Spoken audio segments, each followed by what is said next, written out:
Nithyanandam Paramasukadam Kevalam Jnanamurtim Dvandvatitam Gagana Sadrusham Tattvamasya Dilakhyam Ekam Nityam Vimalamachalam Sarvadi Sakshi Bhutam Bhavatitam Trigunarahitam Sadgurum Tam Namami Sahano Bhunatto Sahaviryankaravavahai Tejasvinavaditamastu ma Vitvishavahi Om Shanti Shanti Shanti.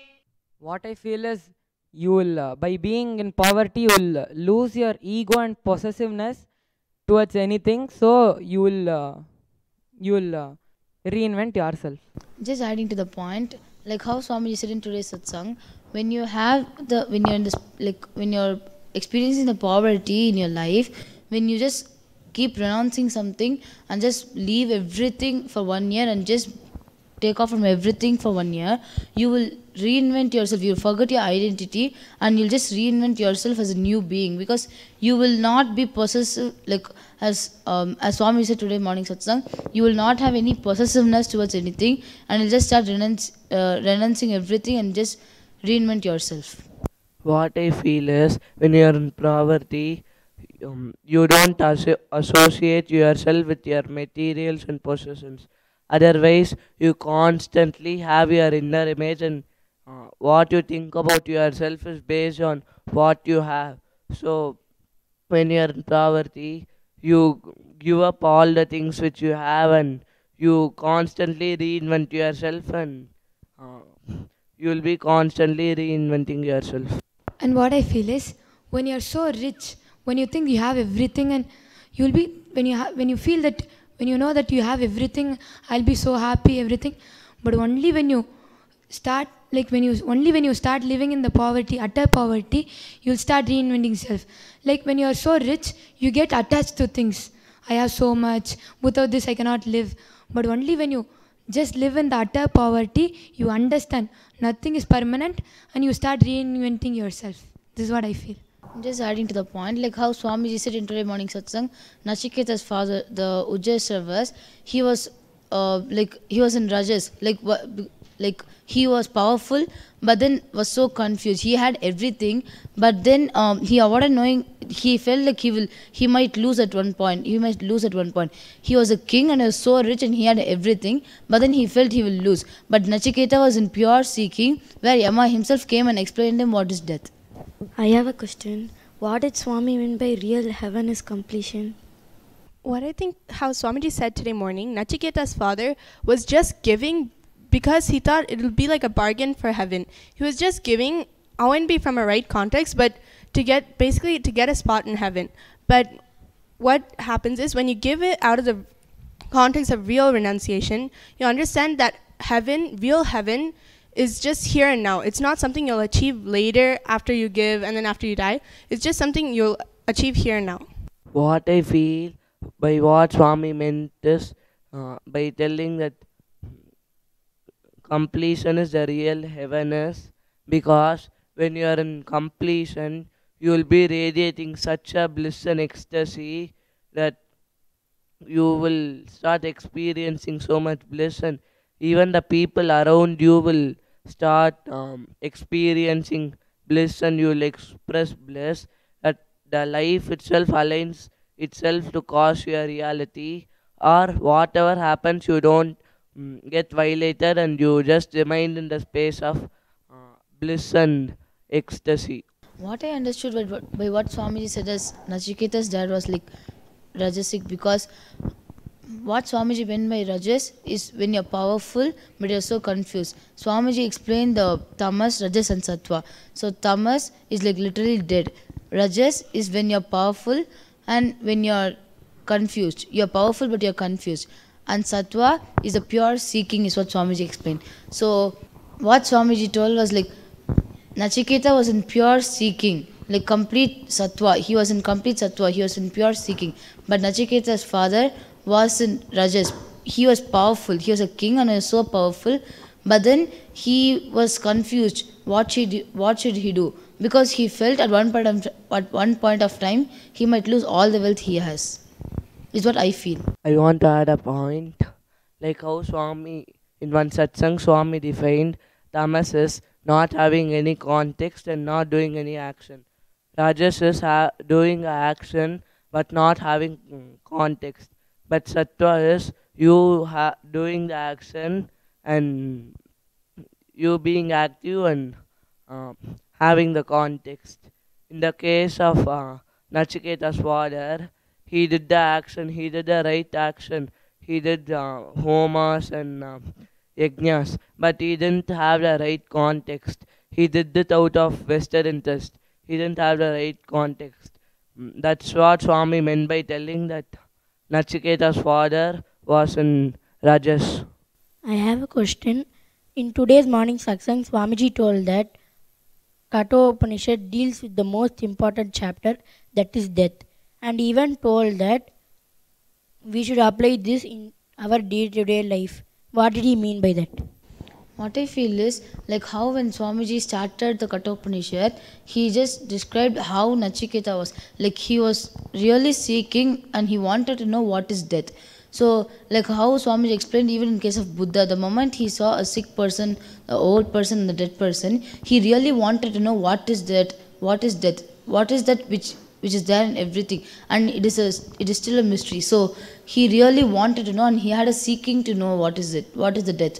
So what I feel is even we should have the seeking to know what is it. And like how Swami explains that before the Emma stares at you, you should stare at Emma. So that will be the compassionate look of him. So when you keep contemplating on what is death, doing Vaakyaartha Sadhas on it, and having the seeking to just like Nachiketa, the authentic seeking to know what is death and to how to live life. So when you have the seeking to live life authentically and to know what is death like Nachiketa, you will live as what Swamiji said in day-to-day life.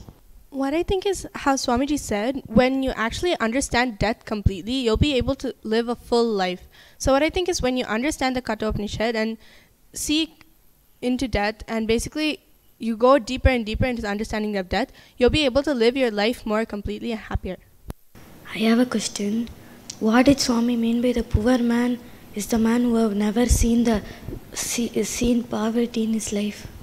I have a question. Swami told today morning that Rajas, Tamas and Sattva, like all these three are in everything, and everything is made of all these three. So what did Swamiji mean by that? Can you explain me? What I feel is like everything in the world is like just with these three, either literally dead or in the space of pure seeking, or just powerful but confused.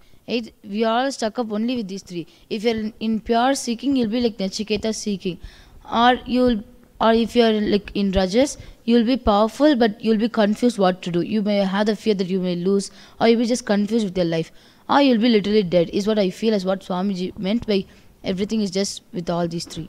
What I feel is like in your whole life you can be with doing an action or without doing an action. So whenever you are without doing any action, you are in tamas. That means you are without doing any action and you are completely like dead.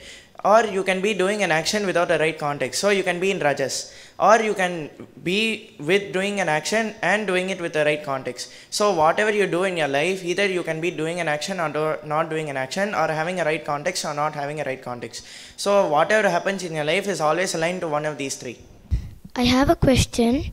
What did Swamiji mean by insecurity? What I feel is, by what Swami meant by insecurity is, you will be constantly having the fear and doing anything with the fear, whether my things will go away, whether my name and fame will go away, whether my relatives and close members will go away. You will not enjoy the existence. You will not be in present. You will not enjoy the existence. You will be just having fear and you will just waste the whole life. That is what I feel as what Swami meant by insecurity. Adding a point, what I understand as insecurity is when you have a certain cognition about yourself, some small cognition about yourself, and you're in a constant fear of losing that part of you. So that's what I understand as insecurity. But when you renounce that idea about yourself and start just enjoying everything and coming to the cognition that you are consciousness, so that's when I feel like that insecurity goes away. Just adding a point, like how Swamiji said today, like you know you're incomplete, but you don't know why you're incomplete. That is the part where you give the name as insecurity, because you know very clearly you're incomplete, but you don't know why. What is that really you're incomplete about? You just give reasons. Maybe because of this I'm incomplete. Maybe because of that I'm incomplete. Like how Swamiji gave the example of Vajrashava says, telling that he though the Vedas came and told him that he can just renounce everything and just be part of the consciousness, and he can just be complete about it. But though he was powerful, he was confused, so it led him to avoid doing what needs to be done. Though the Vedas came and told him this is what needs to be done, he'll renounce the insecurity also, which will be really hard for him to do. But he never realized that it is just his decision to just renounce and be complete about it. So what I feel is the insecurity is, you know you're incomplete, but you don't know why you're incomplete. You don't know what for you're incomplete about. That is why we give the name of insecurity. I have a question. How can you complete with the insecurity? What I feel is today morning Swamiji gave a technique also for completing with our insecurity. For 1 year you just have to renounce everything what is very close to you. Means you will not have anything that time. After that time, if you will see all your insecurity, everything will be gone and you will be fully reinventing yourself. What I feel is by doing this technique you will be able to reinvent yourself. What I feel is how you can complete with our insecurity is by constantly cognizing and that you are the consciousness and you pervade everything and everything is in you. By constantly cognize this and contemplating on this truth, you can complete with our insecurity and not be violated from the outer world. I have a question. Few statements ago, Mahasatyamaya told that insecurity is when you know that you have an incompletion and just don't want to complete with it.